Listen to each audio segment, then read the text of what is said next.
मेरा नाम दिव्या है और मेरी कहानी ऐसी है जिसको सुनकर आप भी सोच में पड़ जाएंगे। मेरे साथ कुछ ऐसा ही हुआ था जिस पर मुझे भी यकीन नहीं आता था, लेकिन जो कुछ मेरे साथ हुआ मेरे लिए उस पर यकीन करना जरूरी बन गया। मगर मैं सच्चाई का पता लगाना चाहती थी। मैं बहुत खूबसूरत थी, लेकिन शायद मेरी किस्मत इतनी खूबसूरत नहीं थी। मैं अपने माँ बाप की इकलौती बेटी हूँ। मेरी शादी की उम्र हो चुकी थी। मेरे माँ बाप ने मेरे लिए रिश्ता देखना शुरू कर दिया। एक दिन मैं अपने दोस्त प्रिया के घर बैठी थी। मेरी माँ मुझे सब में ढूंढते फिर रही थी, जैसे मैं कहीं खो गई हूँ। मैं जवान थी, लेकिन मेरी माँ मेरी परवाह बिल्कुल छोटे बच्चों की तरह करती थी। वह मेरी दोस्त के घर आएगी और कहने लगी, तुम यहाँ पर बैठी हो, घर चलो जल्दी, तुम्हें देखने के लिए रिश्ते वाले आए हैं। और तुम्हारा मोबाइल कहाँ है? हम तुम्हें इतनी देर से कॉल कर रहे हैं, लेकिन तुम्हारा नंबर बंद जा रहा है। अपना फ़ोन क्यों बंद कर रखा है तुमने? मैंने कहा, माँ, मेरे फ़ोन की चार्जिंग ख़त्म हो गई, शायद इसलिए बंद हो गया होगा। मैं अपने घर जाने के लिए तैयार हो गई। तभी मेरी सहेली प्रिया भी मेरे साथ चलने लगी। घर जाते ही जल्दी जल्दी में थोड़ा सा मेकअप भी कर लिया और चाय की तरह हाथ में लेकर लड़के वालों के सामने चली गई। वह लोग तो मुझे देखकर हैरान ही रह गए। उन्होंने कहा कि बहुत ही प्यारी लड़की है, हमें आपकी बेटी बहुत पसंद आई है। हम अपने भाई के लिए ऐसे ही लड़की तलाश कर रहे थे। उन्होंने बताया कि उनके माँ बाप नहीं हैं, यानी मुझे देखने के लिए लड़की की बहनें आई हुई थी। वह दो बहनें थी और दोनों की शादी हो चुकी थी, इसलिए वह अपने छोटे भाई के लिए प्यारी सी लड़की ढूंढ रही हैं। और कहने लगी कि हमारे भाई का घर भी अलग है। यह रिश्ता बहुत अच्छा था। लड़का ज़्यादा खूबसूरत नहीं था, लेकिन रिश्ते से इनकार करने वाली भी कोई वजह दिखाई नहीं दे रही थी। लड़का इतना भी बुरा नहीं था, बस उसका थोड़ा सा रंग सांवला था। मेरी माँ ने तो इस रिश्ते के लिए फौरन ही हाँ कर दी। उस लड़के की बहनों की यही शर्त थी कि शादी जल्द से जल्द हो जाए, क्योंकि वह दोनों बहनें ही अपने अपने ससुराल में रहती थी और उनके पास इतना वक्त नहीं था कि वह अपने मायके में भी वक्त गुजार सके। जन्म से एक बहन तो शहर से बाहर रहती थी, लेकिन अभी अपने भाई के लिए लड़की देखने के लिए कुछ दिनों के लिए आई हुई थी। मेरी माँ ने कहा कि रिश्ता हाथ से निकल जाएगा। अकेला घर है, लड़का भी अच्छा खासा पढ़ा लिखा है और अमीर है। और सबसे बड़ी बात तो यह थी कि उस लड़के का घर मेरे घर से काफ़ी करीब था। यह बात तो हमें भी पता थी कि इस घर में कोई लड़का रहता है जो अकेला ही रहता है, उसके माँ बाप नहीं हैं। लेकिन क्योंकि इस घर में कभी कोई औरत नहीं थी, इसलिए वहाँ कोई आता जाता भी नहीं था और हमने कभी ज़्यादा मेल मिला भी नहीं रखा। मुझे क्या पता था कि इसी घर से मेरे लिए रिश्ता आ जाएगा। जिस लड़के से मेरी शादी होने वाली थी उसका नाम रोहित था। सुना था कि जिस लड़की से मेरी शादी होने वाली थी काफ़ी अच्छा और मेहनती लड़का है। कुछ दिनों के बाद ही मेरी शादी हो गई और मैं शादी करके अपने ही पड़ोस में चली गई। जब मेरा दिल करता तो मैं अपने मायके चली आती। मेरे पति ने कभी मुझ पर रोक टोक नहीं की थी और मेरी दोनों ननदें अपने भाई की शादी करवाने के बाद अपने अपने घरों को लौट कर चली गई और वह दोनों ज़्यादा अपने मायके आई भी नहीं थी। मैं अपने ससुराल में बहुत खुश थी और हर किसी को अपने घर और अपने पति के बारे में बहुत खुशी खुशी सबको बताया करती। मेरी माँ कहती कि सबको नहीं बताते, नज़र लग जाती है, क्योंकि ऐसा ऐसो आराम और अच्छा पति हर किसी के भाग्य में नहीं लिखा होता, जिसमें ना कोई सास है, ना ससुर, ना देवर, ना जेठ और ना ही ननदे। बस बात घर और पति भी इतना प्यार करने वाला, जिसकी ख्वाहिश तो हर लड़की करती है। लेकिन मेरे मुंह से तो यह बात निकल ही जाती थी कि मैं अपने ससुराल में बहुत खुश रहती हूँ और मेरे पति बहुत अच्छे हैं, क्योंकि मैं शादी के बाद बहुत ही ज़्यादा खुश थी। एक दिन मेरे पति ने मुझसे कहा कि आज शाम को मैं तुम्हें शॉपिंग पर लेकर जाऊंगा। मैंने सोचा कि रोहित मेरे लिए इतना सब कुछ करते हैं, तो मुझे भी उनके लिए आज शाम अपने हाथ से बहुत अच्छा खाना बनाना चाहिए। जबकि तो मेरे घर का खाना मेरे नौकर बनाते थे। एक पत्नी अपने पति के लिए आखिर कर भी क्या सकती है? या तो अच्छे से तैयार हो जाए या फिर उसके लिए उसकी पसंद का खाना बनाए और उसकी हर बात मान ले और मैं भी यह सब कुछ करती थी। मैंने अपनी पति की पसंद का खाना बनाया और घर पर आए और बहुत खुश थे। उन्होंने मुझसे कहा था कि शाम को मैं तुम्हें शॉपिंग करवाऊंगा और कहने वालों कि रात का खाना भी हम लोग बाहर खाएंगे। मैंने उन्हें बताया कि मैंने आपके लिए आपकी पसंद का खाना बनाया है, इसलिए हम घर पर ही खाना खा लेते हैं। वह मेरी यह बात सुनकर बहुत खुश हुए और हम लोग खाना खाने बैठ गए। लेकिन खाना खाते ही अचानक न जाने रोहित को क्या हुआ कि वह एक तरफ को गिर गई। मुझे लगा कि मेरे साथ मजाक कर रहे हैं या फिर एक्टिंग कर रहे हैं। जब मैंने चेक किया तो वह बेहोश हो चुके थे। बहुत ज़्यादा मैं परेशान हो गई। मैं रोहित को उठाने की बहुत कोशिश करी, लेकिन वह होश में नहीं आए। मुझे कुछ भी समझ नहीं आ रहा था कि मैं क्या करूं। मैं अपने घर की तरफ भागा। मैंने देखा कि मेरे घर पर कोई नहीं था और ताला लगा हुआ था। मैंने जल्दी से एम्बुलेंस को कॉल की और अपने पति को अस्पताल ले गई। जब डॉक्टर के पास लेकर गई तो डॉक्टर ने मुझे अजीब तरीके से देखा। मैंने डॉक्टर को सब कुछ बताया कि रोहित बिल्कुल ठीक थे और हम लोग बैठे हुए खाना खा रहे थे। पता नहीं इनको अचानक से क्या हो गया और यह बेहोश हो गई। यह कोई नई डॉक्टर थे। उन्होंने मेरी तरफ हैरान होकर देखा। उन्होंने बताया कि वह मेरे पति को जानते हैं। कहने लगे यह तो मेरे भाई का दोस्त है।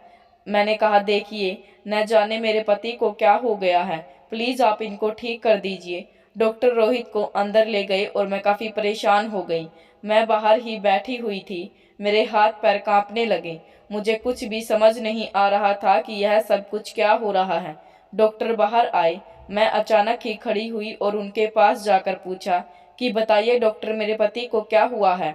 उन्होंने मुझसे कहा कि आपके पति को हार्ट अटैक आया था और अब उनकी आखिरी सांसें चल रही हैं। यह सुनकर तो मेरे कदमों तले से जमीन निकल गई। डॉक्टर ने कहा कि आप अपने पति से मिल सकती हैं। वैसे हम ऐसे मरीज से किसी को भी मिलने नहीं देते, लेकिन आपके पति मेरे दो भाई के दोस्त हैं, इसलिए हम आपको अंदर जाने की इजाज़त दे देते हैं। वह डॉक्टर बहुत अच्छे थे। उनका नाम डॉक्टर विजय था। वह शायद इस अस्पताल में नए डॉक्टर थे। वह डॉक्टर बहुत ही जवान थे और कम उम्र के भी थे।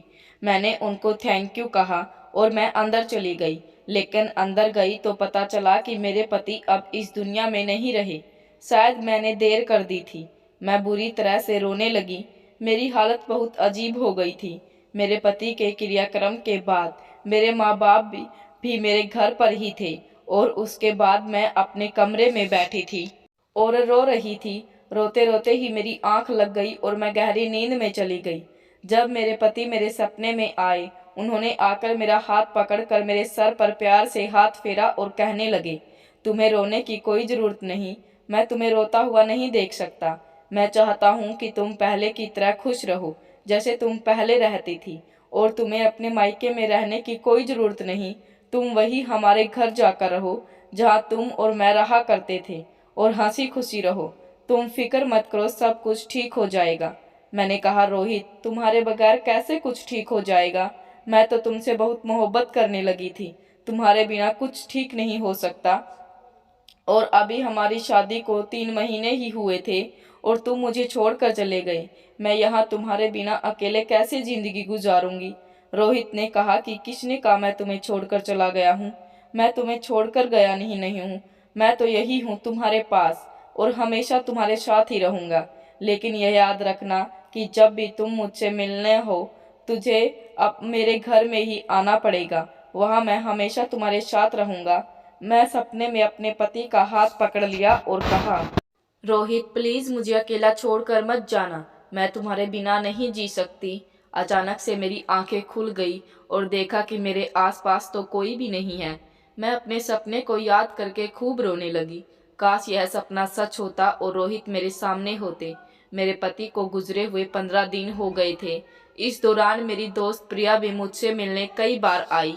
वह बेचारी मेरे पास आकर मुझे तसल्लियाँ दिया करती थी और मुझे चुप कराती थी। कितना नहीं रोटी खा करो, तुम अपनी तबीयत खराब कर लोगी। मैं प्रिया से गले लगकर खूब रोती थी। मैंने अपने सपने के बारे में सिर्फ प्रिया को ही बता रखा था। प्रिया ने जब मेरे सपने के बारे में सुना तब उसने मेरे सपने पर यकीन नहीं हुआ, क्योंकि वह सपनों को नहीं मानती थी। लेकिन उसने मुझे कुछ नहीं कहा। मैं भी यही समझती थी कि यह सिर्फ एक ख्वाब ही है जो मेरे परेशान दिमाग ने बनाया है। लेकिन अगर यह सच होता तो कितना अच्छा होता। मैं अपने पति से सपने में आखिरी बार मिली थी। उन्होंने मेरा हाथ पकड़ा और मुझे गले से लगा लिया। मेरे लिए यही काफ़ी था। जब कुछ दिन गुजर गए तो मैंने अपनी माँ से कहा कि मैं अपनी ससुराल जाना चाहती हूँ। अब मैं यहाँ नहीं, अपने पति के घर रहना चाहती हूँ। मेरी माँ ने मुझसे कहा कि तुम वहाँ अकेली कैसे रहोगी। मैंने कहा कि करीब ही ये तो है, घर एक गली का भी फैसला नहीं है। अगर मुझे कुछ परेशानी हुई तो मैं यहाँ पर आ जाया करूँगी, लेकिन मुझे वहीं रहना है, मुझे वहीं पर सुकून मिलेगा। मेरी माँ मुझे मना कर रही थी, मगर मेरे डैड ने कहा कि अगर इसे इसी तरह खुशी मिलती है तो इसे वहाँ जाने दो। कुछ दिन तक यह नॉर्मल हो जाएगी और फिर वापस आ जाएगी। उनको यही लगता था कि मैं पागलों की तरह बिहेव कर रही हूँ और कुछ दिनों में ठीक हो जाऊंगी। उनकी इस बात से मैं बहुत दुखी हुई। मेरे मन आप मेरी हर बात मानते थे और मेरा बहुत ख्याल भी रख रहे थे। उन्होंने मुझे उस घर में रहने की इजाज़त दे दी। वैसे भी मेरा घर ज़्यादा दूर नहीं था। मैं रात को अपने कमरे में आई। वही मेरा कमरा था जहाँ मैं और मेरे पति रहते थे। मैं बिस्तर को ऐसे ही सेट किया जैसे रोज रात को सोने से पहले करती थी और अपनी जगह पर आकर सो गई। मेरे दिमाग में सिर्फ रोहित के साथ गुजरी हुई यादें घूम रही थी और आंखों से आंसू रुक नहीं रहे थे। जब अचानक के कमरे में कुछ हुआ, मैं लाइट ऑफ करके लेटी हुई थी। मुझे ऐसा लगा जैसे पीछे मेरे पति की जगह पर कोई आकर लेट गया है। मेरे कदमों तले से जमीन निकल गई। मेरी सांस तेज हो गई और मेरे दिल की आवाज़ मेरे कानों में गूंजने लगी। मेरे अंदर हिम्मत ही नहीं थी कि मैं पलट कर देख दूं। मैं बहुत ज़्यादा डरने लगी थी। जब कोई इस दुनिया से चला जाता है तो इंसान यह चाहता है कि वह कहीं से भी वापस आ जाए और हम उसको देख सके। लेकिन यह एहसास ज़िंदगी में इतना खौफनाक होगा मुझे अंदाज़ा भी नहीं था। मैं बहुत ज़्यादा डरने लगी, बल्कि मुझे महसूस भी हो रहा था कि बेड पर कोई लेटा है और उसके वजन से बेड नीचे भी झुक गया था। मुझ में पलटने की हिम्मत नहीं हुई और यकीन हो गया कि शायद मेरे पति ने जो मुझे सपने में आकर कहा था वह सच था। शायद वह सपना सिर्फ सपना ही नहीं था, वह सचमुच मेरे साथ थे और उस वक्त मेरे पीछे लेटे हुए थे। रोहित इस दुनिया में तो नहीं थे, यह तो मुझे पता था, लेकिन यह रोहित ही हो सकते हैं। मुझे उनकी सांसों की आवाज़ आ रही थी, मुझे उनकी खुशबू महसूस हो रही थी। मैंने आंखें बंद कर ली और मैंने महसूस किया कि वह मेरे साथ हैं और मैं सो गई। जब उठी तो यह देखकर हैरान रह गई, जिस जगह पर रोहित लेटे थे उस जगह का बिस्तर भी खराब हो चुका था। इसका मतलब कि वह रात को यहाँ आए थे। उन्होंने मुझसे कहा था कि वह हमेशा मेरे साथ रहेंगे और रोज रात को मुझसे मिलने के लिए आया करेंगे, लेकिन सिर्फ अपने घर में ही आएंगे। अगले दिन मैं अपनी माँ की तरफ चली गई। उन्होंने मुझे रात को अपने पास ही रोक लिया क्योंकि बाहर बहुत तेज बारिश हो रही थी। उन्होंने कहा कि आज रात जाने की कोई ज़रूरत नहीं है, आज तुम यहीं पर रुक जाओ। लेकिन आज रात ऐसा कुछ भी नहीं हुआ। अपने मायके में आकर मुझे कोई सपना भी नहीं आया, लेकिन मुझे तो अपने पति के साथ रहना था क्योंकि मुझे उनसे बात करनी थी, मुझे उन्हें महसूस करना था। इसलिए मैंने इरादा कर लिया कि मैं अपने पति के घर में ही रहूंगी। अगले दिन जिद करके मैं अपने घर चली गई। रात होते ही फिर से मुझे यही महसूस होने लगा। इस बार तो मुझे अचानक से ऐसी नींद आई कि मुझे कुछ पता ही नहीं चला कि मैं कहाँ हूँ। लेकिन जब सुबह उठी तो मेरा दिल बहुत हल्का हो चुका था। मुझे ऐसा लग रहा था जैसे सब कुछ ठीक है। मुझे ऐसा महसूस हो रहा था जैसे मेरे पति मेरे साथ थे, अभी वे जिंदा हैं और इस घर में रहते हैं। जैसे वह वापस काम पर चले गए हों और मुझे अपने घर के सारे काम निपटाने हैं। मेरा पति इस दुनिया में नहीं था, पर मेरे साथ जरूर था और मैं अपनी ज़िंदगी ऐसे भी गुजार सकती थी। रोज़ रात को जब मैं करवट बदल कर सो जाती तो मुझे महसूस होता कि पिछली तरफ कोई लेटा हुआ है। एक दिन मैंने हिम्मत की और सोचा कि आज मैं करवट बदल कर जरूर देखूंगी कि वहाँ मेरे पति हैं या नहीं। लेकिन जब मैंने करवट बदल ली, वहाँ पर कोई भी नहीं था और काफ़ी देर गुजरने के बाद भी मुझे कोई हलचल महसूस नहीं हुई। इसका मतलब वह नहीं चाहते कि मैं उनको देखूं। मैं सिर्फ रोहित को महसूस कर सकती थी और मेरे लिए इतना ही काफ़ी था और मैं यही कर रही थी। मेरी दोस्त प्रिया जब मुझे मेरे घर मिलने के लिए आई तो उसने मुझसे कहा कि तुम तो पहले से काफ़ी बेहतर लग रही हो, तुमने अपने आप को संभाल लिया है। कहते हैं ईश्वर सब्र देता है।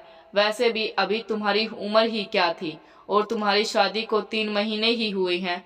मैं फिर से किसी के बारे में सोचना चाहिए। तुम्हारे पास कोई औलाद भी नहीं है और ज़्यादातर लोगों को पता भी नहीं है।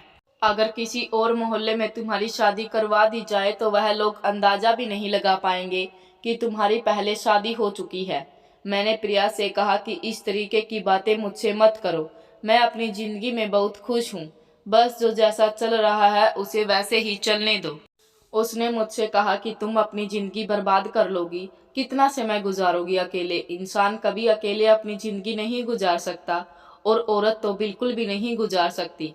मैंने कहा कि मुझे कोई परेशानी नहीं है, बस मैं अपनी ज़िंदगी में बहुत खुश हूँ। मुझे रात को बहुत अजीब तरह से सपने भी आने लगे थे। शायद वही पल मुझे याद आ जाते थे जो मैंने अपने पति के साथ गुजारे थे, लेकिन मुझे इतना सुकून नींद आज तक नहीं आई थी। पता नहीं मुझे इतनी अच्छी नींद कैसे आ जाती थी कि मुझे होश तक नहीं रहता था। कभी कभी तो मुझे ऐसा महसूस होता था कि मेरे साथ बिस्तर पर मेरे पति सो रहे हैं और उसके बाद अचानक से ही मुझे नींद आ जाती। मुझे ऐसा लगता था जैसे मुझे अपने पति की कमी महसूस नहीं होती। और सबसे बड़ी बात मेरे लिए यह थी कि मेरे पति सपने में आए थे। उन्होंने मुझे यही बात कही थी कि वह हमेशा ही मेरी फिक्र मेरे साथ रहेंगे। जिस दिन मैं अपनी माँ के घर जाती थी उस दिन ऐसा कुछ नहीं होता था। अब तो मेरी माँ को मेरी फिक्र होने लगी क्योंकि मेरी हरकतें ही कुछ अजीब सी हो गई। कभी कभी बैठे बैठे मैं मुस्कुराने लगती।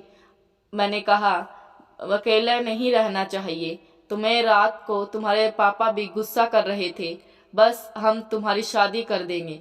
मैंने कहा मैं दूसरी शादी नहीं करूँगी। शादी करने की बात आप अपने दिमाग से निकाल दीजिए। पहले मैंने आप लोगों के मर्जी के मुताबिक शादी कर ली थी, फिर क्या हो गया? मेरे साथ किस्मत ने यह क्या कर दिया? अब मैं फिर से शादी नहीं करना चाहती। मैंने यह बात ऐसे कही थी जैसे यह मेरा आखिरी फैसला है। माँ भी काफ़ी परेशान हो गई और उन्होंने प्रिया को कहा कि तुम ही इसको समझाओ। वह भी बार बार मुझसे बात करने के लिए आती रहती थी। एक दिन वह मुझे अपने घर ले गई। उसके घर में फंक्शन हो रहा था। यहाँ पर बहुत सारे मेहमान बैठे हुए थे। तभी मेरी नज़र उस डॉक्टर पर पड़ी जिससे मेरे पति का इलाज किया था। मैंने प्रिया से पूछा कि यह यहाँ पर क्या कर रहा है। प्रिया ने बताया कि यह मेरा दोस्त है, मेरे साथ ही पढ़ता था। मैंने कहा कि तुमने कभी इसके बारे में मुझे बताया ही नहीं। उसने बताया कि वह बहुत अमीर है और दूसरे शहर में रहता था। अब इसकी बदली यहाँ पर अस्पताल में इसकी ड्यूटी लग गई है, इसलिए अब यहीं शिफ्ट हो गया है। अब मेरे घर भी आता जाता रहता है। मैंने कहा यह वही डॉक्टर है जिसके हाथों से मेरे पति ने आखिरी सांसें ली थी। प्रिया ने मुझे बताया कि उसको पता है, वह मुझे जानता है और तुम्हारे पति को भी जानता है क्योंकि इसके भाई के साथ तुम्हारे पति की दोस्ती थी और यह दोनों एक ही साथ काम किया करते थे। प्रिया ने कहा कि शायद मेरी शादी भी इसी के साथ हो जाए क्योंकि मेरी फैमिली को यह लड़का बहुत पसंद आया है और हमारे रिश्ते की बात चल रही है। हम दोनों एक दूसरे से कभी कभी मैसेज से बात कर लिया करते हैं। मैंने कहा कि कॉन्ग्रेचुलेशंस, जल्द ही तुम्हारी हैंडसम इस लड़के के साथ शादी हो जाए। डॉक्टर की बीवी बनना तो बड़ी बात होती है और यह इंसान देखने में भी काफ़ी हैंडसम है और आदत की भी बहुत अच्छे हैं। उसने कहा कि हाँ देखो क्या होता है आगे। मैं अपने दोस्त के लिए बहुत खुश थी। मैं हर वक्त अपने पति के बारे में सोचती रहती थी। वह वक्त जो मैंने अपने पति के साथ गुजारा और फिर जो मेरे साथ हुआ। जिस तरह से रोहित अचानक इस दुनिया से चले गए। हम लोग साथ बैठे थे, प्यार मोहब्बत की बातें कर रहे थे। रोहित कह रहे थे कि मैं तुम्हें शॉपिंग करवाऊंगा, आज तुम बहुत खुश हो जाओगी। और वह दिन मेरी जिंदगी का सबसे मनहूस दिन था। मुझे नहीं पता था कि मेरे पति का दिल का दौरा पड़ा है। उस डॉक्टर ने कहा था कि यह किसी को भी अचानक हो सकता है और जिन लोगों को दिल की परेशानी होती है, जब तक उन्हें पता चलता है तब तक मामला बहुत ज़्यादा खराब हो जाता है। मुझे नज़र लग गई थी। मेरी माँ ठीक कहा करती थी कि अपनी खुशियों के बारे में सबको नहीं बताते, लेकिन मैंने तो बता दिया करती और नज़र भी किसी की ऐसी लगी थी, मेरी तो सारी दुनिया ही उजड़ गई। मैं अपने पति का ख्याल दिल से नहीं निकाल सकती थी। मैं हमेशा परेशान रहने लगी, बस यही सोचती रहती कि काश मेरे साथ ऐसा नहीं होता। आखिर मेरे साथ ऐसा क्यों हुआ? मेरा दिल बहुत उदास रहने लगा। प्रिया के घर पर एक औरत आई हुई थी जो मुझसे बहुत प्यार से बातें कर रही थी। उन्होंने मुझे मेरे पति के बारे में पूछा। मैंने उन्हें अपनी सारी कहानी बता दी। उन्होंने मुझसे कहा कि जब कोई दुनिया से चला जाए तो क्या वह दुनिया में वापस आ सकता है। उन्होंने कहा कि ऐसा बिल्कुल नहीं हो सकता। जब एक बार शरीर से आत्मा निकल जाती है तो ईश्वर के पास चली जाती है। मैंने कहा कि ऐसा भी तो होता है कि मरे हुए लोग वापस आ जाते हैं। उस औरत ने बताया कि मरे हुए लोग नहीं होते बल्कि उनकी आत्मा होती है जो आपके दिमाग के साथ खेल खेल रही होती है और आपसे झूठ बोल रही होती है, आपको इस्तेमाल कर रही होती है। मैं उनकी बात सुनकर बहुत डर गई थी। इसका मतलब कि मेरे पति नहीं, उनकी आत्मा है जो कि भटक रही है। मुझे बहुत डर लगने लगा था। मुझे समझ में नहीं आ रहा था कि मैं क्या करूं। बार बार उस औरत की तरफ देखे जा रही थी कि आखिर उन्होंने मुझसे यह बात क्या कह दी कि उनकी बातें सुनकर मैं सोच में पड़ गई थी। उनके पास जाकर उनको अपने पति के सपने में आने वाली बात भी बता दी। उन्होंने मुझसे कहा कि देखो बेटा, ऐसा कुछ नहीं है, तुम्हें कोई वहां हो रहा है। उन्होंने मुझसे कहा कि तुम एक काम करो, तुम उस घर में अकेला रहना छोड़ दो, क्योंकि जब तक तुम अकेली रहोगी तो वह वहम होता रहेगा। मैंने कहा कि मैं अगर अपने मायके में होती हूँ तो तब ऐसा नहीं होता। उन्होंने कहा कि ठीक है, तो तुम उसे घर में नहीं रहा करो और इस बात को अपने दिमाग पर सवार मत करो। मेरा दिल अभी भी नहीं मान रहा था और जो सपना मैंने देखा था फिर उसका क्या मतलब था। मुझे बहुत डर लग रहा था। मैंने सोच लिया कि अब मुझे क्या करना है। मैंने यह सारी बातें अपनी दोस्त को बता दी थी। मैंने उससे कहा कि तुम एक रात मेरे साथ उस घर में रहोगी। उसे भी बहुत डर लग रहा था, लेकिन मैंने उससे बात की और उसे मना लिया। उसने कहा कि ठीक है, लेकिन हम पूरी रात सोएंगे नहीं और अगर जरा सा भी कुछ हुआ तो तुम्हारी माँ के घर भाग जाऊंगी। मैंने कहा कि ठीक है, मैं भी तुम्हारे साथ भाग जाऊंगी। मैं खुद कौन सा इतनी बहादुर हूँ, मुझे भी डर लग रहा है।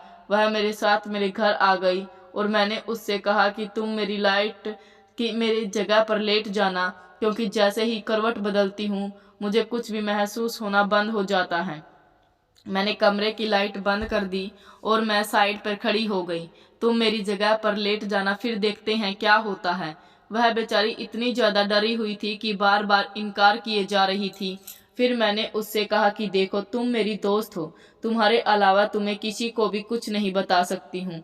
मैं बहुत बड़ी मुश्किल में फंस चुकी हूँ, मेरी मदद नहीं करोगी तो फिर कौन करेगा। प्रिया मेरी मदद करना चाहती थी, लेकिन वह बेचारी इतनी बहादुर नहीं थी। वह सिर्फ अपने डर की वजह से ही मना कर रही थी। फिलहाल मैंने उसको मना लिया और वह मान गई। उसने कहा कि तुम मेरी जान छोड़ भी नहीं सकती।